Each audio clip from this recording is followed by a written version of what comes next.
how to deal with broken nights and sleep deprivation. I've recently been sharing that I've been dealing with such matters for a while, and some people ask me, how do you deal with it? And well, my first answer is not very well. Which is not really fair because I guess I've been doing all right. And in this podcast, I want to share with you some of the insights, practices, rituals, techniques, supplements that I've used to help me deal with this very challenging matter. So my name is Casper, this is Walking Our Path. I am out on a walk, recording this podcast, sharing what I've learned, sharing my insights, and I invite you to come along. So, especially if you've had a poor night, being up at night with maybe a baby, like me, or for some other reason, definitely a good idea to go for a walk, get some light into your eyes, because that is already a great win if you are sleep deprived. But yeah, that's the podcast, that's the idea. So get up, get out, or do something useful while you're listening to this, just like me, because I'm out walking. So I am recording this after a particularly difficult set of nights, and it's actually usually quite a challenge to form sentences and thoughts that are coherent and that make sense. But I'm going to do my best because I thought, hey, it's fair to at least share this story, these insights, from really standing knee deep in a pool of sleep deprivation. So almost 9 years ago, my first child was born, and she did a lot of crying and did not do a lot of sleeping. And her mother and I were very sleep deprived for quite a while, and it nearly drove us to madness. This was very, very intense phase, but yeah, we made it through. And in that same time, what was making it more difficult was the fact that my book came out and it was doing quite well. And I had started teaching, and I got a lot of international kind of invitations to teach. So I was traveling a lot, and I had a lot of jet lags. So now this was in my early stages of being entrepreneurial, traveling the world, having my book out there, working a lot, and having being a dad for the first time, sleep deprived, all of this stuff. So it was heavy. It definitely took its toll. Then second round, 2.5 years ago, a little bit more than 2.5 years ago, our son was born, Atlas, and he's just an amazing little guy, but also not very good at sleeping through the night, at least. And now 8 months ago, Sophia was born, and she has also been giving us fairly rough nights. Now, I know that there are definitely some solutions to this problem of broken nights, and I have applied some of these. I've worked with sleep experts and sleep coaches, and I've applied things that have had some benefit, definitely. Some phases of things going much better. Atlas, eventually, we managed to get him to sleep through the night. So yeah, there's a lot that you can do about the broken nights itself. At the same time, babies are going to baby.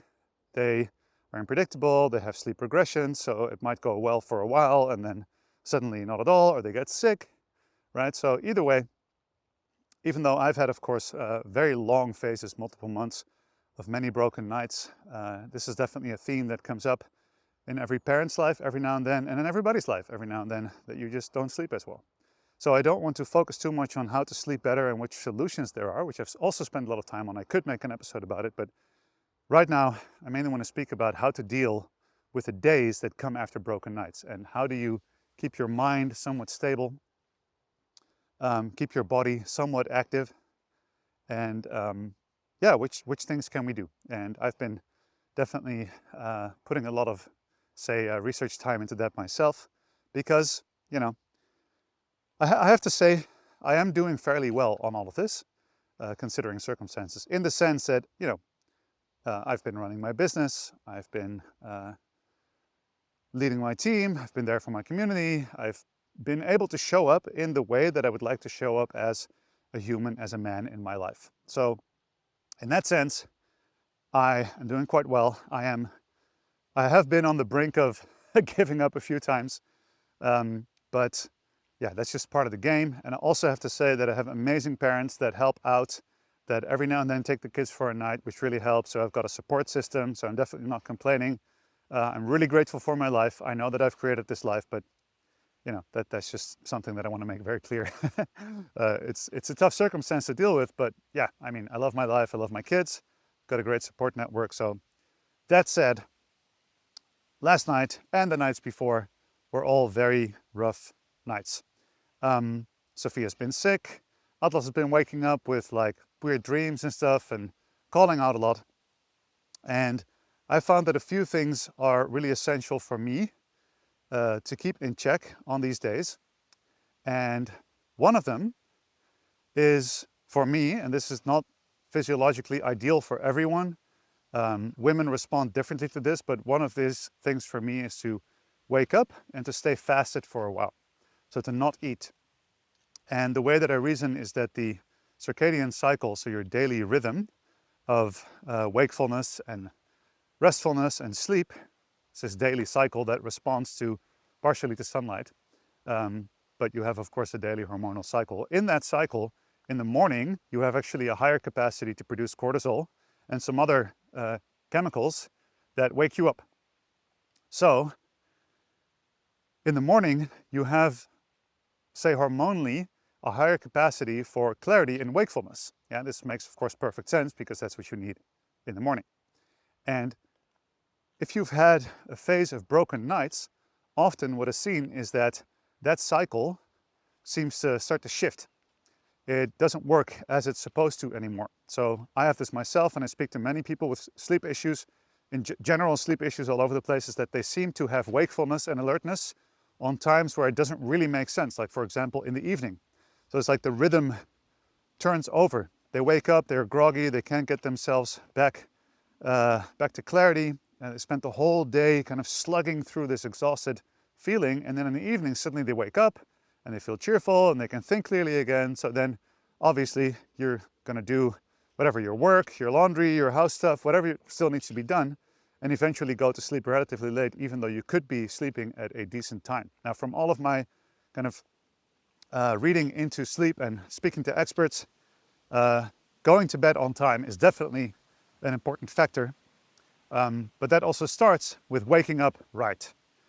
What is waking up right? It is waking up on time. I notice that if I do have a chance to sleep in, which I don't often have, but let's say, you know, my wife or my mother takes the baby after a rough night and it's like 7, and normally I wake up at 7 with the baby.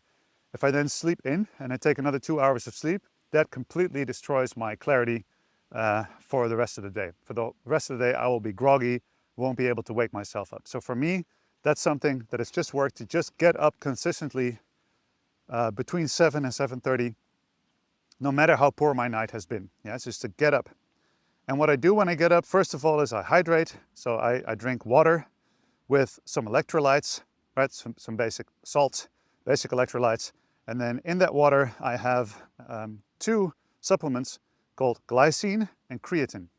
And glycine, very briefly, is kind of the main amino acid that is found in collagen. And it's more like a neurotransmitter. It plays a very big role in a lot of brain processes. And there's a lot of research on it, and some people even call it the ultimate brain health or longevity amino acid or compound. So that's a really incredible one. But what I actually recently found out is I've been taking creatine for quite a while, and creatine is known as a substance for muscle building and for sports performance, which it also does, but it's actually one of the best chemicals you could possibly use. Completely safe, super cheap. It's the most researched substance in the world, I believe, nutritional substance, I believe. Yeah, I definitely heard that a few times. I should cross-reference that, but it's researched a lot. And one piece of research actually came out and said that it was shown to specifically enhance cognitive performance, so mental clarity, memory, all of these things, in a sleep-deprived brain. So yeah, this is just a little bit of support. So that is basically what I have first thing in the morning. Get out of bed. I have my hydration, my water with electrolytes, creatine and glycine. And I really feel this is one of the few supplements, because, you know, you take a bunch of supplements and you never really know whether they fully work or what the big difference is. But these, I really feel they make a massive difference. And I try to get daylight into my eyes as soon as possible. So step outside, even if it's just a few rays of sunlight.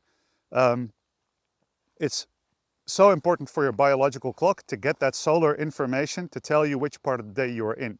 So for setting that daily clock and having tiredness when you actually need it and having wakefulness when you need it, daylight is very important. And in general, throughout the day, especially on a sleep-deprived night, I find that it is really useful to get as much daylight as I can. Even if it's not sunny, even if it's not like super nice, bright, sparkly weather, get light, because light tells your brain that it's day.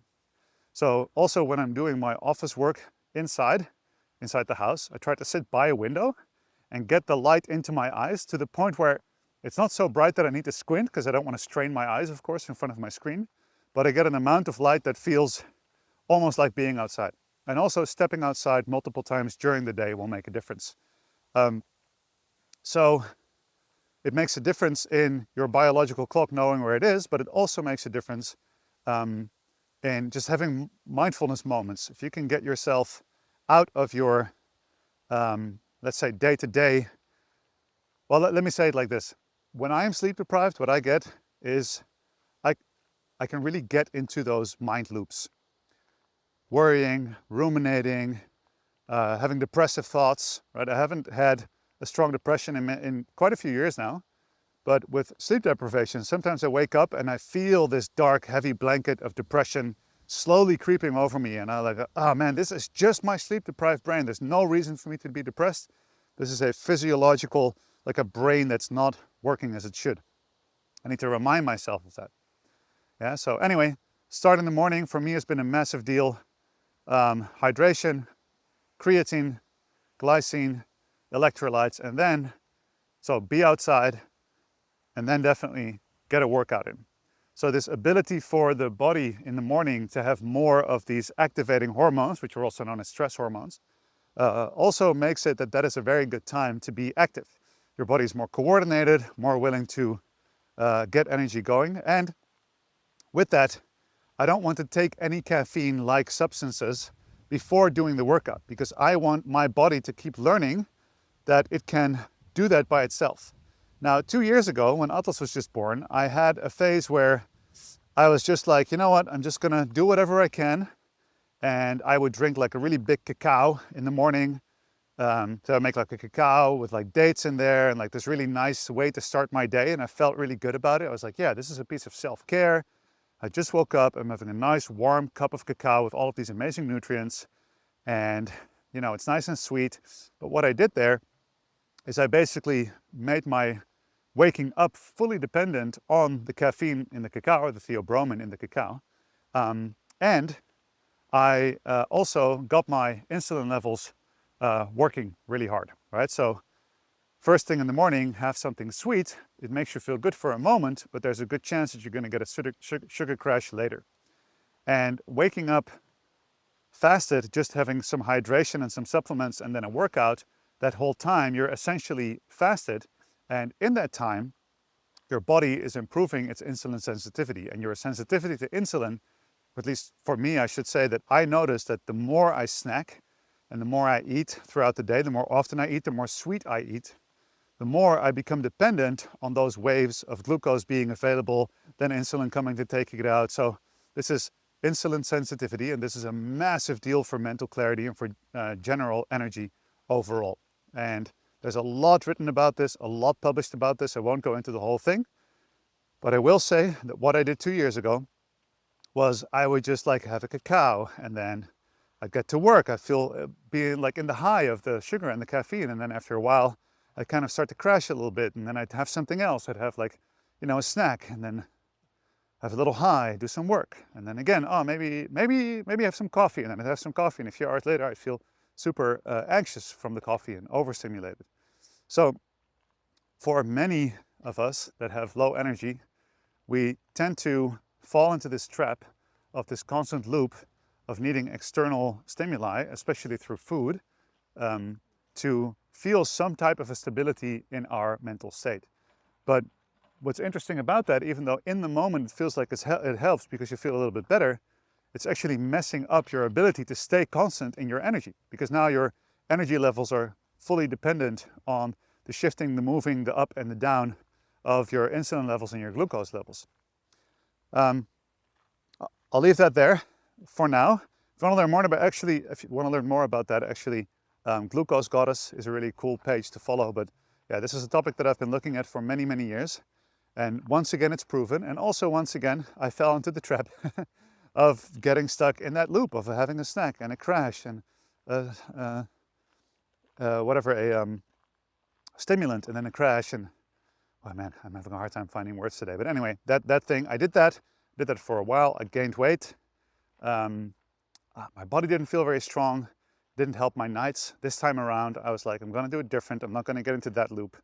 I'm going to do intermittent fasting, wake up, supplementation, outside, workout. Now, after a workout, I always feel pretty good. Like I feel much more clear. The problem is it's so difficult to get into the workout when you're so tired because your body might hurt. Your mind is all over the place. Got so many things to do. And then it's like, should I really take an hour now to work out my already depleted and exhausted body? Well, in my case, that is almost always a yes. Like I never regret it. Sometimes I start the workout and then I realize, oh, I should do less, I should do shorter, I should take more breaks or just go for a walk instead of something intense. But I have to move my body on that empty stomach because that is really what gets my built-in energy levels going. It's almost like there's an override from the sympathetic nervous system or whatever. I can fully explain it. But in the morning, on an empty stomach, doing a workout has really so far given me not just the clarity and a better feeling of energy in my body, my blood moving, my endorphins flowing, but especially a mood boost. And that's the biggest threat for me when I have sleep deprivation, is that the kind of mulling, nagging, anxious, ruminating depression is right around the corner when I'm tired. Being doubtful, being insecure, not knowing what to do, how to continue, like all of these things. So I need that mood boost. And a workout always works, and very often at the start of it, during, I'm not feeling it, and then I get to the point where my muscles are adequately worked, my heart rate is up, my blood is pumping, and I'm like, oh, I'm so happy that I did this. Now from that state, by then, I usually feel quite good. And this is also because during that's another thing actually, during the workout, very conscious breathing focus. So as I train, and this has been really integrated in my training protocol, I try to align my movements with my breath, and I try to use my break time for very conscious and slow breathing. I personally find that doing a workout in this phase of my life, in this moment, especially with integrated breath, is much more effective for me in all of these respects than just sitting and doing a breathing practice. And it might make more sense in some ways to just sit and meditate and do a calm breathing practice. But I found that when I do that, I feel very restless because my sleep deprived mind is super restless. And when I sit and I meditate and I breathe, that restlessness seems to be exacerbated. And I need to go and do something about my situation, like actively do something. And that is then kind of symbolized, that going out and doing something about my situation in that workout. So being active, pushing weight around, going for a run, and that connects me to my body enough to sit still and to breathe and to feel what is the right thing to do. And from there, I do my most important work. And this is one of the most difficult things, because when I'm sleep deprived, I have a very difficult time filtering what is important work and what is just urgent. So I can easily find myself answering random emails for hours and not actually having recorded a podcast or written a book or done my creative work, making my music, things like this, which is essentially my most important work that I need my best mind for, because that's the kind of work that I put out into the world, right? My creative work. And answering the emails and making the social media posts and all this stuff, it feels good because it gives me quick dopamine hits, just like having little snacks, right? Again, it's like these short-term gratification moments that make you feel okay for a moment, and then actually they take away all your energy, your clarity, your peace of mind. So I have to make a very strong decision to first focus on my most important work, to spend more time on less things, and to use that time right after my workout to really do those things when I have my best mind. Often, I would say usually now, last few weeks, I would say usually after that workout, I make a cacao. Now, cacao has, as I previously mentioned, some stimulants in it. It has, for example, caffeine and theobromine in it, and theobromine is very much like caffeine, except it has less of the downside. So it's not nearly as addictive, for example. It doesn't have as much of a peak and a crash. So it's a really incredible compound that is found in cacao, in good high quality cacao. So I drink basically just the cacao paste, so organic, what they call raw cacao paste, which is, well, a different story, but anyway, it's just raw organic cacao paste. And just a few spices in there. So nothing else, no sugars, sweeteners, no date or anything, just cacao and hot water. And this gives some wonderful nutrients. It has some high quality fats in there, some proteins. So it is nutritious, but I don't want to have something heavy in my stomach because that makes me really tired.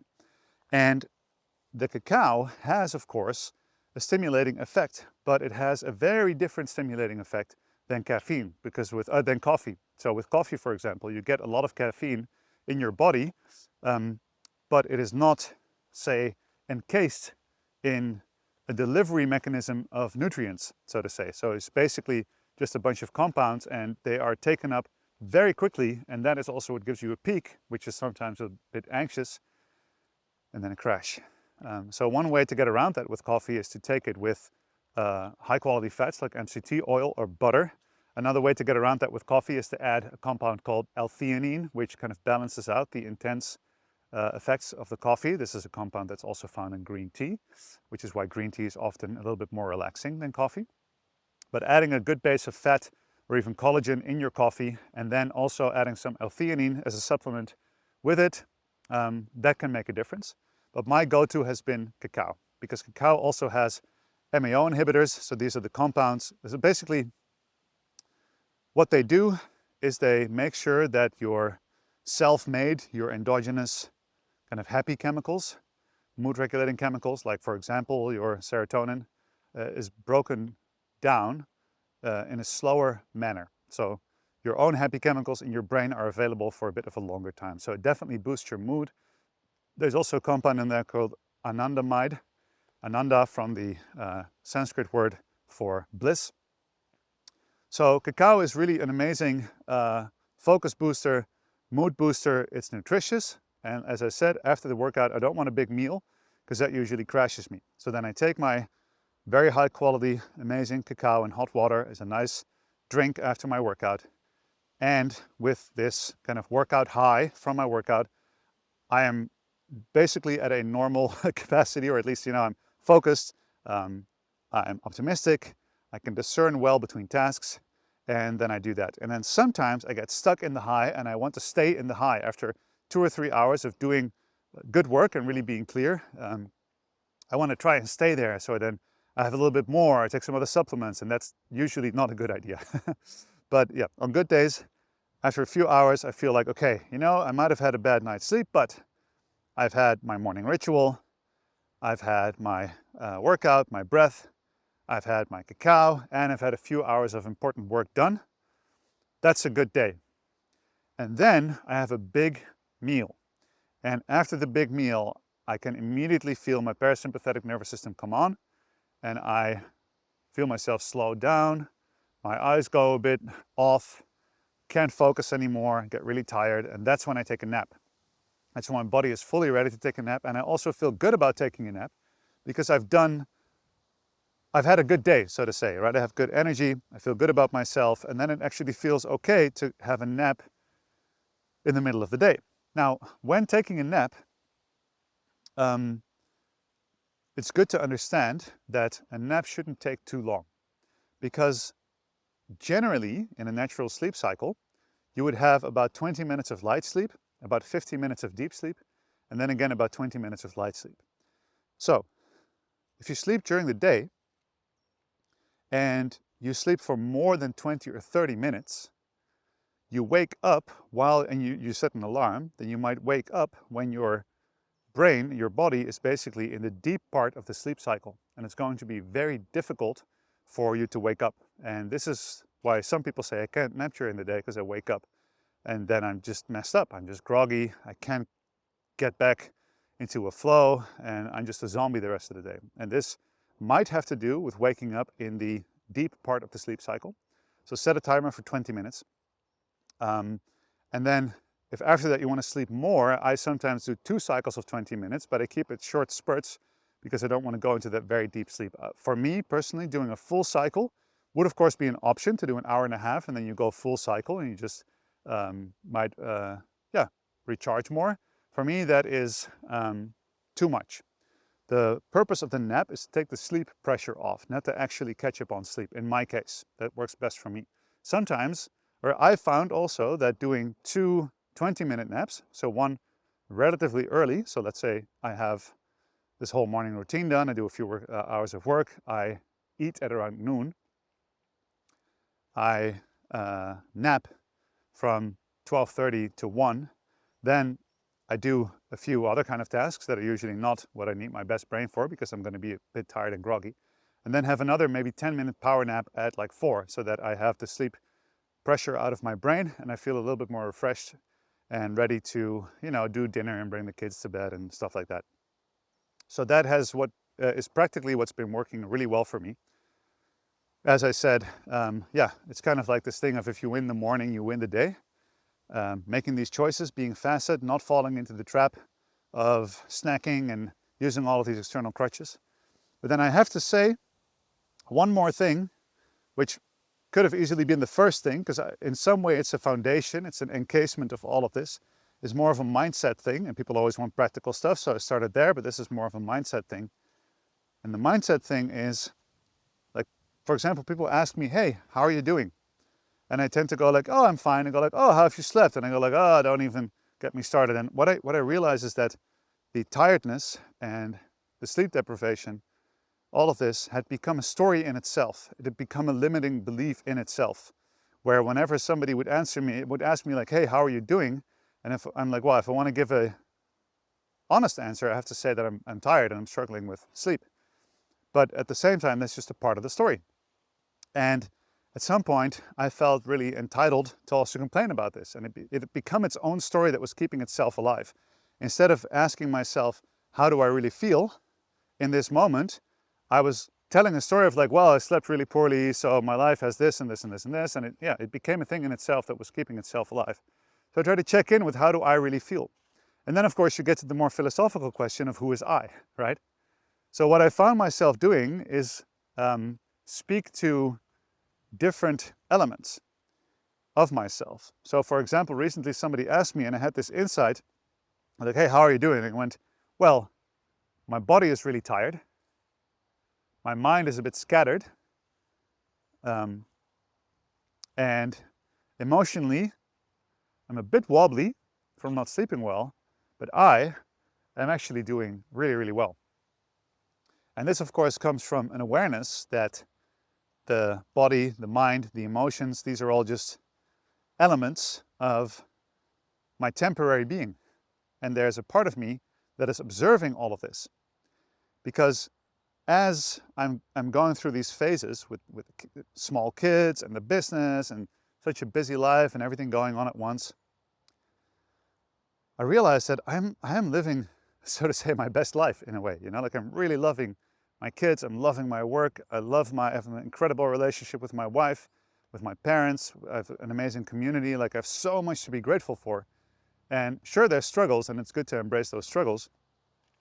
But for me, what I realized is that in the foundation, and this is also through a lot of work that I've done on this, I must say, a lot of kind of personal development work, ceremony work, family constellations, all types of therapy.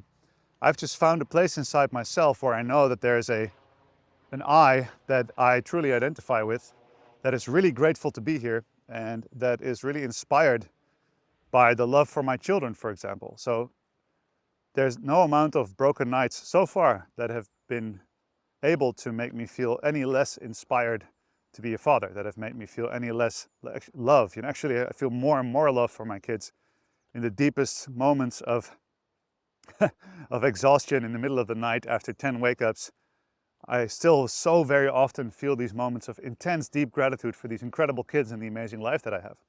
So, and even if you don't have that, I just want to give you the perspective that you don't have to identify with being tired or with anything. You don't have to identify with anything, right? So for me, kind of the mantra of like, my body is this, my mind is that, my emotions are this, and I am that.